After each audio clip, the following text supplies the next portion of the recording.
रुको जरा सबर करो। জানিস পূজা, আজকে তো দাদা আমাকে সরি বলেছে। কি কি সত্যি? রুগী মনে তো ডাক্তারে সরি কয়, কিন্তু আমার দাদাকে তো কোনোদিনও সরি বলতে দেখি। আরে হ্যাঁ রে পূজা, তোর দাদা আমাকে সত্যি সত্যি সরি বলেছে। কি কারণে সরি বলছে? এই, সেই কথা আর বলিস না। আমি ওরে কইছি আমার একটা সোনার হার কিনে দিতে, আর ও কিনা আমার একটা সিটি গোল্ডের হার কিনে দিল। তারপর কি হইলো?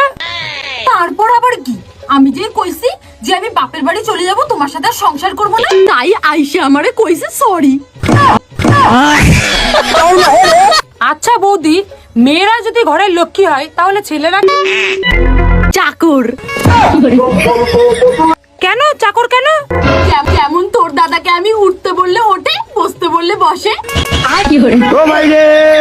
আচ্ছা পূজা, তুই এসব বাদ দে, তুই আমাকে একটা কথা বল, তুই বড় হয়ে কি করতে চাস রে? বিয়ে করতে চাই।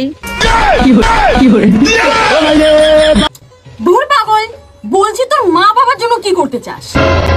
মা বাবার জন্য জামাই আনতে চাই। আরে তোর মনে হচ্ছে বিয়ে করার খুব শখ।